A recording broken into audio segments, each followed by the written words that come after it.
श्री धर्मेंद्र यादव।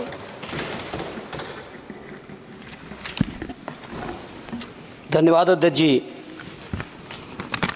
हालांकि हमारी पार्टी का समय नहीं था, बावजूद इसके आपने समय दिया रेल बजट पे बोलने के लिए, उसके लिए मैं आपका बहुत हृदय से धन्यवाद। अध्यक्ष जी, बहुत सारे साथियों ने बड़ी जिम्मेदारी की बात कही, जनरल बोगी बढ़ाने से लेके सफाई से लेके उन सभी चीज़ों के साथ अपने को जोड़ते हुए, क्योंकि अध्यक्ष जी मैं आजमगढ़ संसदीय क्षेत्र से निर्वाचित होकर आया हूँ। आजमगढ़ संसदीय क्षेत्र अपने आप में बहुत ऐतिहासिक क्षेत्र है। अल्लामा शिबली नुमानी, कैफी आज़मी, अयोध्या प्रसाद हरियोत से लेके तमाम जो हमारे एक से एक महान लोगों की ये सरजमी रही है। अध्यक्ष जी, आजमगढ़ क्षेत्र अलग अलग विविधताओं से भरा हुआ है। आजमगढ़ के लोगों को जहाँ रोजगार के लिए मुंबई जाना पड़ता है, वहीं शिक्षा के लिए आजमगढ़ के लोगों को इलाहाबाद और प्रयागराज की ज़रूरत पड़ती है। प्रदेश की राजधानी लखनऊ है, देश की राजधानी दिल्ली है। इसलिए मैं अपनी ओर से अपने क्षेत्र के लिए आजमगढ़ से मुंबई, जो कोरोना से पहले, माननीय मंत्री जी ध्यान दे दें, कोरोना से पहले आजमगढ़ से मुंबई एक रेल चलती थी जो कोरोना काल से बंद चल रही है।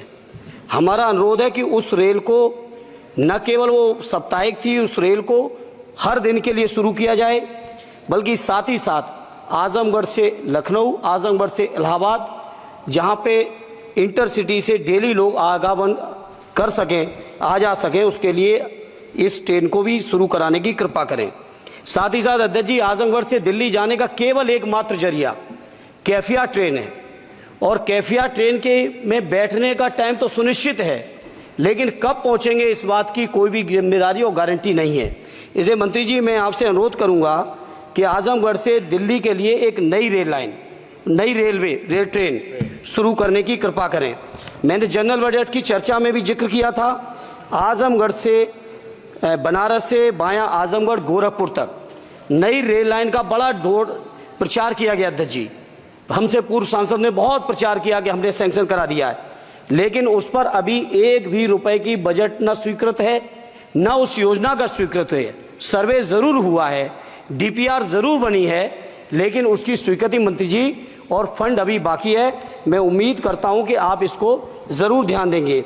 साथ ही साथ अध्यक्ष जी, आजमगढ़ में जहानागंज से सठियाओं के बीच रेलवे ओवरब्रिज न होने की वजह से घंटों जाम लगता है। इसी तरह से दो जगह और हैं, कुटवा मझगवा, बालीपुर से रानी की सराय, डुगवा कोटवा रेलवे पर अंडरपास की बहुत ज़रूरत है। अध्यक्ष जी एक मिनट और लेंगे। मैं बड़ा सौभाग्यशाली हूँ अध्यक्ष जी कि उत्तर प्रदेश की 3 विभिन्न लोकसभाओं का मैंने प्रतिनिधित्व करने का मुझे मौका मिला, और वो तीनों ही क्षेत्र सदैव नेताजी की कर्मभूमि रहे, स्वर्गीय शरद यादव जी की कर्मभूमि रहे, माननीय अखिलेश यादव जी की कर्मभूमि रहे। इन तीनों ही क्षेत्रों की अलग अलग मांगे हैं, इसके लिए मैं आपसे थोड़ा सा अनुरोध करूंगा। अध्यक्ष जी, जब लालू प्रसाद जी, माननीय लालू जी देश के रेल मंत्री थे, उस समय एक योजना की घोषणा की गई थी इसी सदन में। वो घोषणा थी मैनपुरी से एटा, कासगंज होते हुए बदायूं, बदायूं से संभल होते हुए गजरौला तक नई रेल लाइन की घोषणा की गई थी माननीय मंत्री जी, माननीय लालू जी के समय, और आज तक उसकी घोषणा पे कभी सर्वे भी नहीं हुआ। इसलिए मेरा अनुरोध है, वो पुरानी योजना है। धर्मेंद्र जी, आप ये समझो अब कि घोषणा होती थी, कुछ नहीं होता था। नहीं, उसके बाद 10 साल से तो आप भी हैं, 10 साल से ये भी हैं अध्यक्ष जी, ऐसा नहीं है 10 साल से ये भी बैठे हैं। चूंकि हमारी पार्टी के पास समय कम है, इसलिए हम उसको ज्यादा लंबा नहीं कहेंगे। दूसरा, मैनपुरी से घोषणा नहीं की थी, घोषणा उन्होंने की तो पूरा करना इनकी भी जिम्मेदारी है कि अध्यक्ष जी, विभाग नहीं बदल गया है, भारत सरकार की जिम्मेदारी है। आज जो ये मंत्री जी घोषणा करेंगे, अगले मंत्री की जिम्मेदारी बनेगी, अगले मंत्री की जिम्मेदारी बनेगी।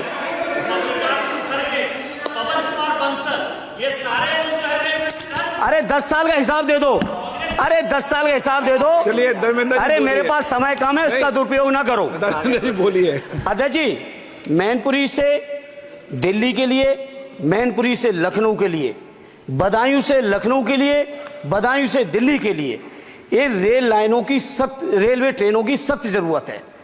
माननीय मंत्री जी, 5वें नंबर की आपकी इकोनॉमी आ गई।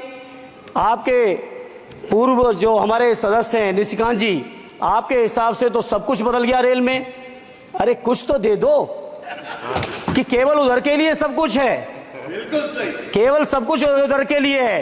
तो सबका साथ सबका विकास का नारा बंद करो, और अगर नारा देना है, नारे को सच बनाना है, प्रधानमंत्री जी की बात को सही साबित करना है, तो माननीय मंत्री जी ये जो मांगे हमने रखी हैं, आजमगढ़ लोकसभा के लिए रखी, मैनपुरी के लिए रखी, आजमगढ़ के लिए, बदायूं के लिए रखी, संभल के लिए रखी, एटा के लिए रखी, इन सभी को पूरी कर दीजिए मंत्री जी। और नहीं कर सकते हैं तो कम से कम इस सदन के अंदर तो सबका साथ सबका विकास नारा देना बंद ही कर दो। और नारा जिस दिन देना बंद कर दोगे और ये कह दोगे कि आप विपक्ष में आपका नहीं करेंगे, उस दिन हम अपने क्षेत्र के लोगों को संतुष्ट भी कर लेंगे। हमारे क्षेत्र के लोग इतने स्वाभिमानी लोग हैं। माननीय अध्यक्ष जी कि आपने मुझे रेल बजट पर बोलने का मौका दिया।